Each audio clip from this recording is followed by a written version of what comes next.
ค่ำแล้วท่านผู้ชมนี่นะประมาณอัน4 โมงเดี๋ยวนี้อันโมงนี้ทันแล้วเชียวเลื่อนไงเขาก็มาว่า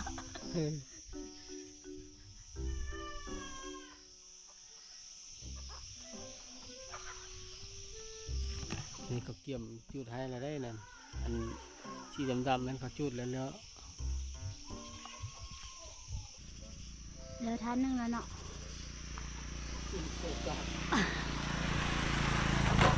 เสือเวียไอพร้อมเลยมาเพียนยางเซนเอาเป็นยางเซนท่านผู้ชม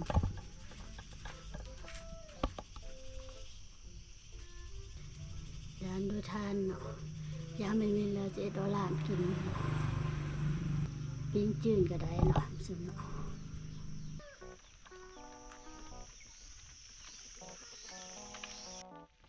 จุดส่วนไฟที่ตรงนี้มียามจุดให้จุดส่วนแล้ว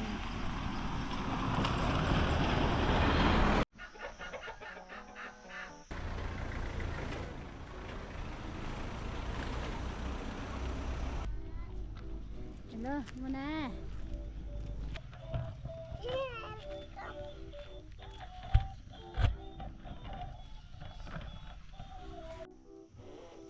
สมไอปอนเลยจับน็อตเนาะเพราะว่าปลาลมแห้งเลยเนาะดูตอนนี้ปลาลมมันยันกระเบื้องฟืดจับน็อตเสือน็อตนี่อยู่บ่ได้เลยปลาลมนี่ไปหมดปืดไปนึงเราไปหมด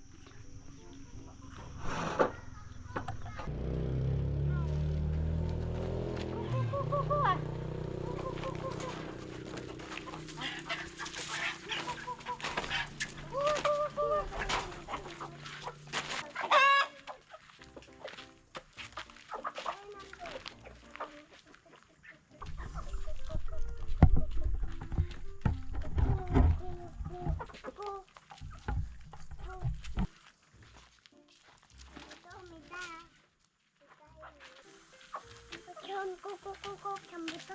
ทำบุต้มเนื้อทำไอ้ดี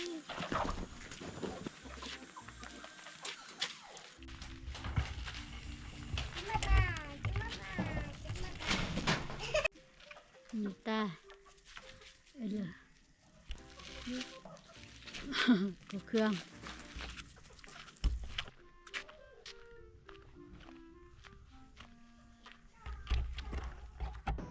ฟ้าพ่นเข้าเพื่อนปลาลมครับพวกปลาลมเขาจะพูดยังไงไรเนี่ยเวลามาซอย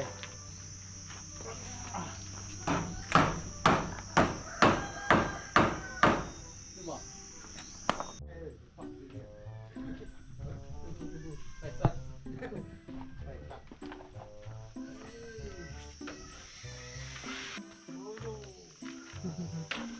เกี่ยวเก็บ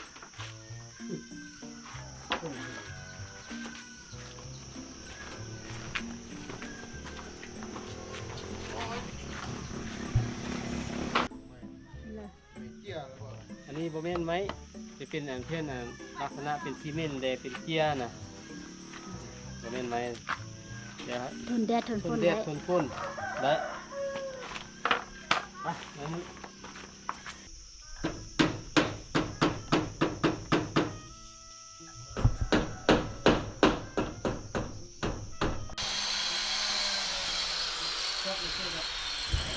เฮ้ย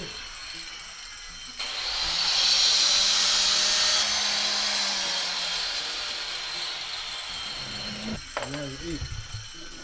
ละเฮ้ยจะพูดจักมือเยี่ยมที่ไรมือโยกขึ้นมากเห็นนี่โอ้จับมันก็อีกเอาเจ็ดสิทีนี้มันรอด3 เส้นมาชิ้นยอกี่อยู่ตรงมากที่มาที่3 เส้นมาแล้ว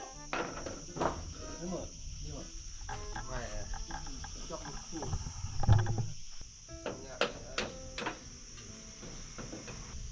พ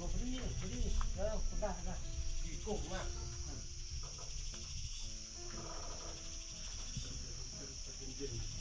ใช่งามเป็นเลิศนะ đi lại đi đọc được hộ để hộ vươn lại hộ mà thế nhưng mà chúng tôi liền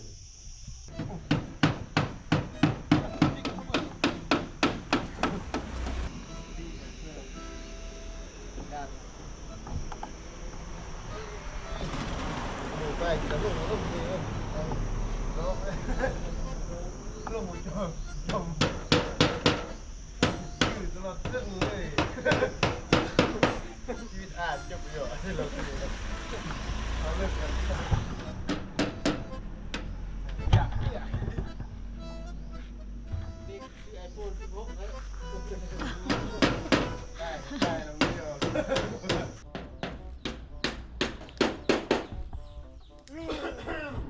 สุ่ม ไอ้เราเอากลับดิแรงเลย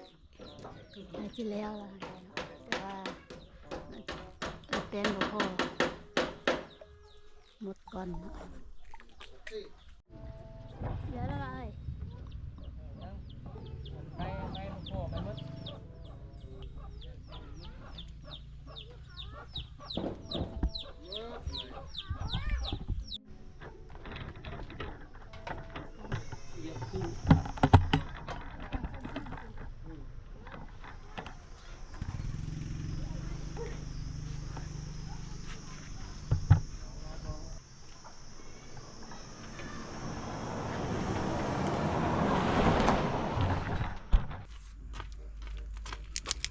เพชรดู เดี๋ยว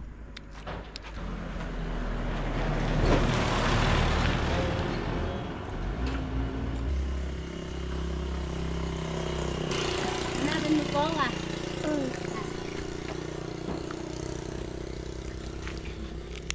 ไปที่ใต้ดื้ นี่ อ ทำส้มเนาะทำแล้วมันน่ากินเลยลูก กินขับแพน เก่งแท้ช่างเป็นมือกลองได้แล้วได้เนาะ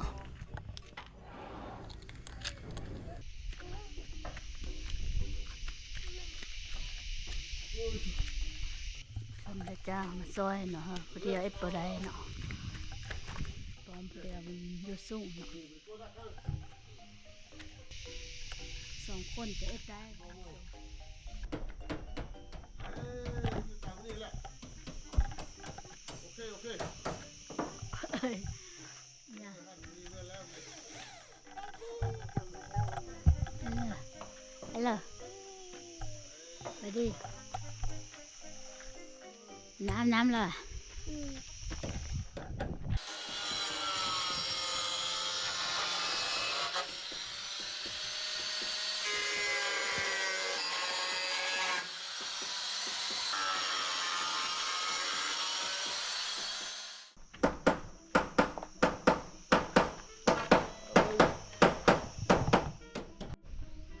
ทำแล้วตีเพนกระดาษเลยโอ้ยไม่ได้เที่ยวไม่เราเอาวะมาเลย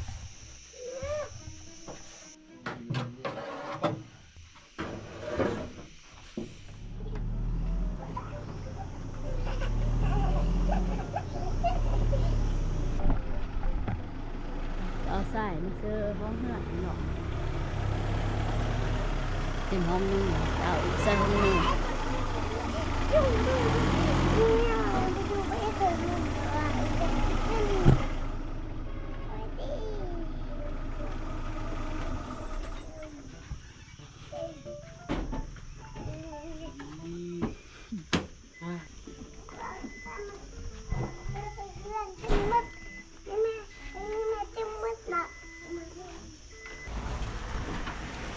ไม่ไรวะ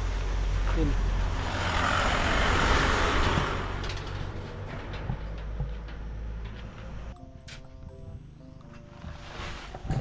มีพอดีได้ห้องนี้แล้วเต็มห้องนี้ไหนครับเพื่อนนี่มาก่อนเมื่อไร รถตู้มันคู่ได้เรื่องหรอ ตั้งได้ทุกอย่างสิ พี่ก็เรียกเป็นอันนี้ดีพี่ ก็ดีเป็น จงเพื่อเฮอ FC เกาหลีเฮอ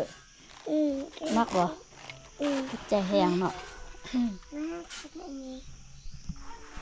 ฮักขอบใจอัน ไม่พี่โยกันเลยไม่ FC ได้ เด้อเนาะ กับใจสบายดีมือเริ่ม